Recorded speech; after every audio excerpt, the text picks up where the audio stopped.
Confession of a Narcissus. Audiobook, written and read by Radik Rafikov. The notes of unknown composer who keeps his music on YouTube, someone who has not mastered English well but has managed to work as a translator for most of his career, who has worked as a downhole equipment engineer and a construction inspector, who blew it all, and who maybe will get things fixed. I know it is insane to write a novel in a language not native to me, which I have mastered being pretty much in the middle of my age, but I also had drafts written in Russian as well, which I have probably lost. I'm an asshole, as you will see later here, and a loser too. Perhaps I just wanted to leave something behind me, and since doctors believe I'm seriously sick, some doctors even think I'm supposed to be in a coma already, the Walking Dead, so to speak. I figured that maybe the time has finally come for me to try to have it published. Maybe this autobiography doesn't look perfect, but it is true and alive like I was myself. Please don't judge me too strictly. It was my father's idea to write a book about my life. I was about 11 or 12 years old when he first expressed it. Later I thought, though, that he probably would have never liked it at all if I had written that story. Anyway, I only say that this story was not exactly my autobiography, although there certainly were some elements of it. These would be some reflection of my a bit chaotic and senseless life. Well, if I have not lived my life as a normal person should, maybe I should take a chance to make some money out of these at least. I never have been good at making any money either. Well, that was my intro. Here we go. Maybe I should start with this chapter of my confession. I took it from my old blog when my father was still alive. Well, I have made some minor changes to it before entering this book. Chapter 1. Hello there. With my belongings packed up and ready, my father, engaged already, showed up in my room. He wanted to have some heart-to-heart talk with me a little bit, so he sat on the sofa next to me and started emphatically. Well done, my boy. I would also go to the north if I had been in your shoes. Well, Dad, you had your chance to go there, and would probably all had lived better if you did. Don't you think? It didn't work again. We had a fight. My mom came to the noise and attacked my dad. Picking up a fight, drank again, to which my dad frantically pointed at me and shouted back at her. Just listen to him. He said that he would have hung himself up if he had lived his life as I have. He almost cried. He was crazy. He was really mad at me. My father, by the way, was not that old yet. It still wasn't too late for him to fix things up and go there to the north where the real money was. He was only 47 years old. I was 22 when I left for the north. I went to get out of the poverty I always had been in with my healthy, intelligent and well-educated father around, who was a lousy provider. My sister and I were both born in the middle of nowhere, in the distant Tian Shan mountains of Kyrgyzia, the former part of the USSR, in a uranium miner small town. My mother told me I was the only white baby in that maternity hospital, so there was no way for me to get lost. I remember my mom breastfeeding my younger sister, holding her in her arm and rocking me, the 1-year-old boy, on her feet. I swear I remember it. My mother could not bear my dad's relatives and left him with us in her arms, going back to her mother's house in the village of Bashkiria. There we were growing up for a few years without our father, whom we, my sister and myself, barely remembered but still loved and missed, and how happy we were when he finally came to visit us. There we were growing up for a few years without our father, whom we, my sister and myself, barely remembered but still loved and missed, and how happy we were when he finally came to visit us. And he brought a lot of toys for us. However, I didn't like when I saw my father hugging my mom. I mean, no one except me and my sister ever did that to my mom. After a while, we all left for the Caucasus, to another uranium mining town. My pop seemed to have some special attraction to the uranium. Soon after that, I and my sister went to a kindergarten. None of us spoke Russian. Not a single word. It's hard to describe the situation when you are a constant target of increased attention. A freak, Mowgli, a white crow. Of course, it was a novelty for children to see a non-Russian. Besides, better still, I was a lefty. Yet another source for harassment and ridicule. I write I was because I am a man of normal shape now. I mean, I am now re-educated, retrained and corrected. I do everything bad with my right hand, but I do it the way a normal person should. I could have become a stutterer as a result of such a re-education, but who cared here in USSR about things like this? I remember how good I was at throwing the stones. I threw further than the rest, and I would rarely miss a target, but still, I was so embarrassed to reveal myself being a lefty. After having myself retrained, I couldn't hit a haystack with my right hand. I was even better at fighting with my left hand. But again, I was always shy of using my left hand openly at fighting. My parents rented a small house, a summer cook house, or even a room in a nearby village. And once my parents moved from such a cook house to a barn where we lived for a while. Good luck to us was that it happened in the summertime. My sister does not remember anything of this. I do. I am sure my parents would be surprised to learn that I remembered that. They would gladly like to forget that too. We, the kids, did not particularly understand what was happening to us, but sure, I didn't like the barn. And I learned to fear my father whenever he was drunk and brawling. We were on our way back home from Uncle Bob's when my mom and Pop had a fight. My Pop was drunk, of course, and when we finally made it home, he went out for a smoke, I think. My mother locked the front door and my legs started shaking. Sure enough, my father, trying to break into the house, had fucking smashed the locked door, stormed in and beat my mother up so bad that my mother couldn't get up from her bed without help for a week. The landlady showed up to commotion, what probably saved my mother from more serious injuries. Sure, my father must have regretted the next morning for what he had done. Sure, he must have still blamed my mother as he always did on that in the first place. Now I feared him drunk devastatingly. And my mom. What the hell she was thinking? Even I, a 5-year-old kid, knew that she was in trouble the moment she turned the door's lock. I mean, even I had already known my father's temper good enough to figure that out. She often provoked him in this way, and it did not take him much to steam up, especially if he was drunk. But what about their kids? The real small ones. Why they never bothered to think about them a bit? I remember falling asleep in the kindergarten. We were taken to the round-the-clock kindergarten where we stayed from Monday till Friday. And I was wondering what if my dad was drunk and beating up my mom again. From kindergarten I went to school where I stumbled at the threshold. In many ways because of difficulties with the Russian language I still had. And probably I wasn't overly bright my father had been. There were 2 F students in our classroom, me and Kola Demchenko. At about the same time, I quickly learned how heavy a hand my father had. He was doing very well at school himself, being the last weakling child in a large family without a father in the hungry years after the war. So is his grandson, my favorite nephew, a little and very bright boy. It's a shame my father did not live long enough to see it. He even looks like him, his grandpa.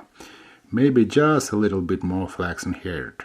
As he used to say, there was no letter above A+ to properly grade me.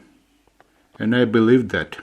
He had a very good school leaving certificate, and he was a good chess player too, one of the best in town. He was a hell of a mathematician, graduated with honor from the Vladikavkaz Polytechnical Engineering Institute. I remember him being mellow at a party boasting about our future achievements at the school, where my sister and I would do just as fine as he was doing himself. No other fucking way. Weren't we his blood after all? And here I was. It was like an insult to him.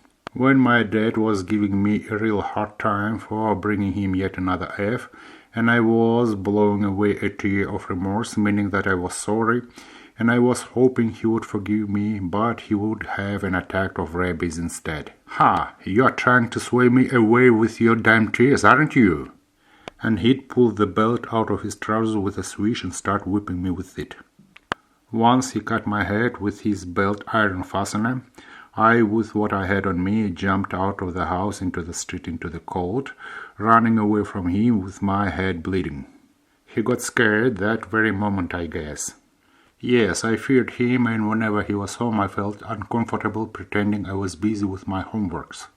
I quickly learned to go to school on my own from a village to the town by a commuter bus, and it was a quite long way to go. By the way, when I was much later renting an apartment, planning to buy a condo, we always kept in mind that my daughter wouldn't have to cross a traffic road on her way to school.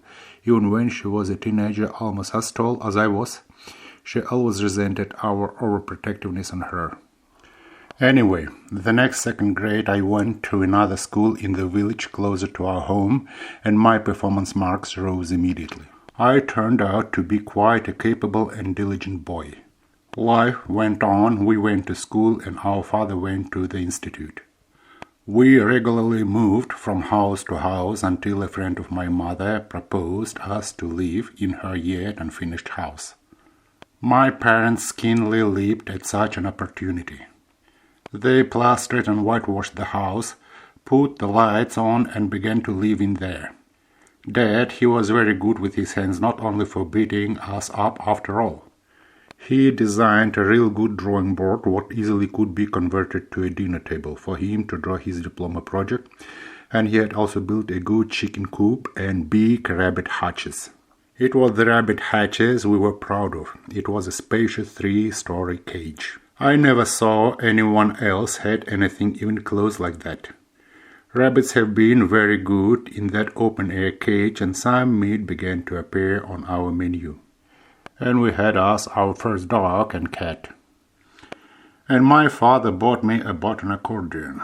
He, when he was still young, always wanted to learn to play the accordion, but it didn't work for him, so he found the money for me to get me to realize his dreams. And I started going to a music school preparatory class. Our life was getting better. There was one thing, though, that was eating me so bad. It's now I don't watch any Russian TV, probably since 2008, but back when we were kids, we suffered a lot because of not having a TV set. It was one of the few entertainments available in the USSR which we did not have. I had to visit my Uncle Bob, my father's older brother, to watch a TV show or a movie, and when I was 10 and my sister respectively was 9, our parents finally have made their minds to go on the tick to buy a television set and a radio.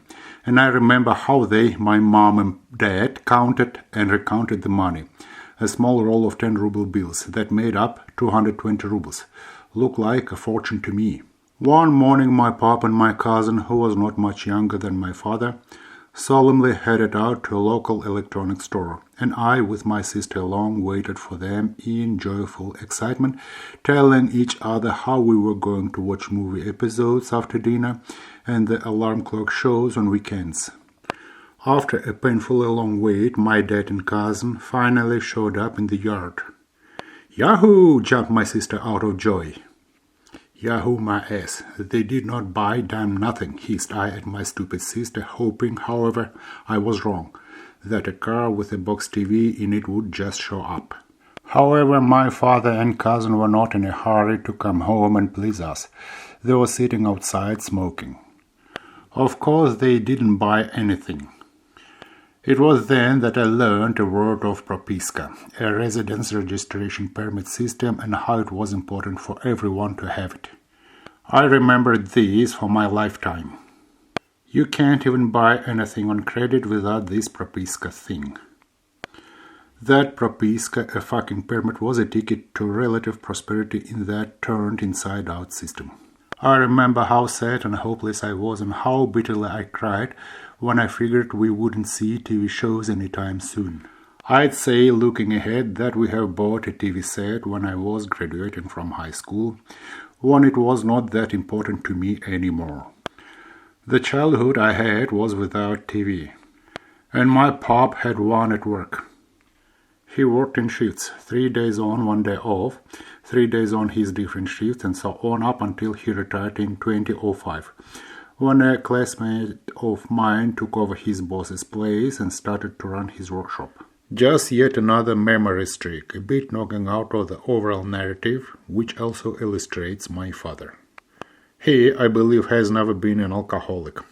Fortunately, we all have inherited a high resilience to alcoholism, but it often drank heavily. As I said, I always feared him, drunk especially, but I still had some respect for him. He still had something to respect him for.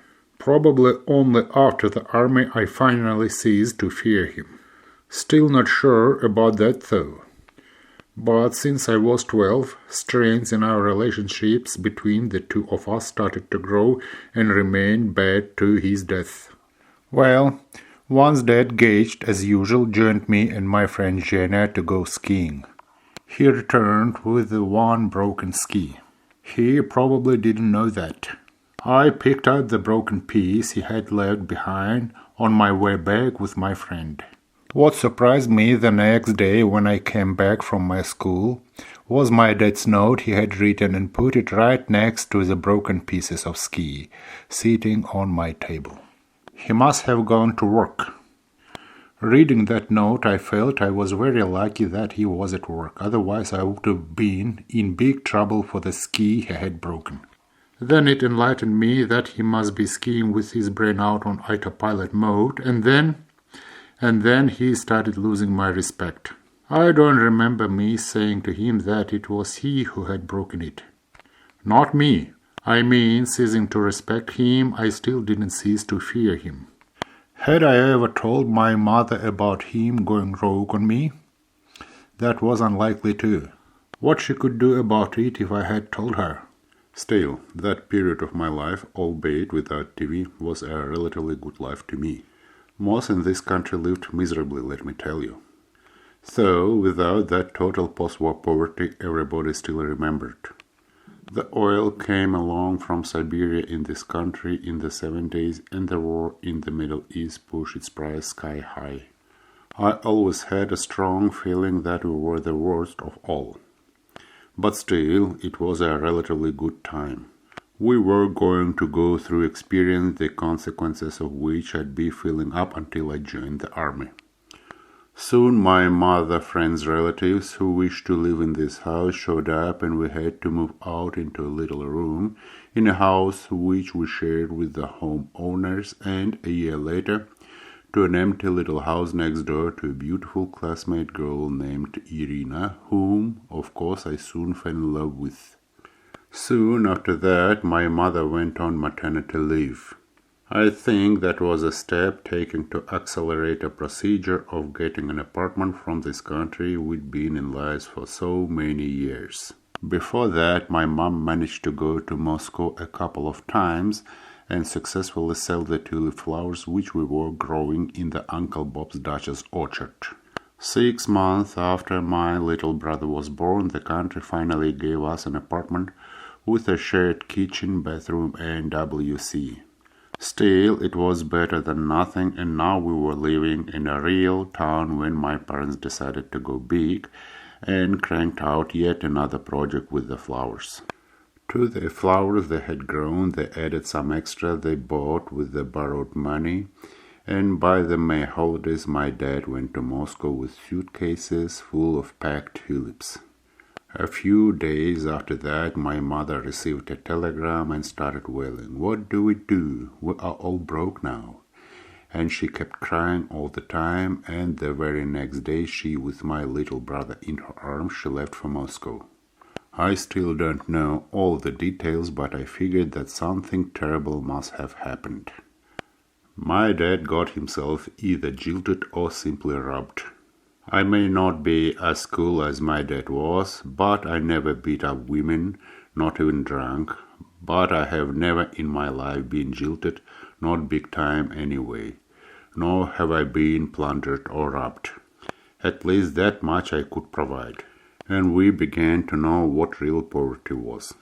To help my family to pay back its debt my dad had put us all in, I, the 13-year-old boy, worked weekends at the racetrack for 40 rubles a month. Good money for a boy at the time, but there was nothing left for me out of it. I had to rescue my family. The only thing I had ever bought was a cheap Villia camera made in Belarus for 24 rubles, which I used up until I joined the army. When I was 14, I had one shirt, precisely at the age when a desire to dress up nicely comes along. I was the only one in the school who didn't have a decent suit on my prom night, and I borrowed a white shirt from my cousin. We had money just enough to order pants for me in the local tailoring. It's good my father has never read this, because it would certainly have killed him well before he has died if he had read it. He has never been good to take any criticism. My brother and I, not my sister, she lives in Belgium now, always help our parents. It was always sacred to us. My pop enjoyed the music and movies in his native language on a very good hi-fi home theater me and my brother were digging up on the internet for him. It would have been nice of him when he watched movies on a big flat screen to remember that it was thanks to him my childhood was not so poisoned by the TV. He died when he was 68 years old. Stomach cancer. None of his Semipalatinsk co-workers have lived that long. He was dying both manly and obediently. During his last and fatal attack of pain, he went down and never gotten up again. He had turned down any medical care. "They will torture me to death," he kept saying. That's the kind of health care we have in this country. Some prefer to die. To some extent, I believe an evil letter from one of his older sisters has accelerated his end. He was the youngest in a usual those days large family, and all his life his sisters and a brother were holding it against my father, and he was always getting emotional over it. When I think about my dad, I sometimes think that he probably was a psychopath. He was oppressive to his wife and us, his kids, at home, and always was nice and in good standing at work. His friends thought he was a nice guy, and his nephews and especially nieces loved him so much and sincerely believed I was the luckiest son in the world to have such a terrific father. He absolutely could not stand any kind of criticism. That's why he reacted so bad to his relatives' shit talking behind his back. Especially those he kept supporting financially for as long as he could. Yes, he was vulnerable, but being vulnerable he still was cynical even for me, the tough teen boy. I'll never forget how he started collecting the spilled potatoes, the only one of all, when we stopped by the wrecked and upturned truck full of potatoes. The driver, a woman, had been taken away, apparently dead, who kept nagging at us an hour before the accident that we overloaded her truck when we kept filling up her truck with potatoes. He wasn't even ashamed of the crowd. Looks like some of us have inherited these. When my mother told her daughter, my sister, on the phone about her father's death, that's what my little sis said to this. You win some, you lose some. Just fucking like that. That's just who we are. We're getting from him.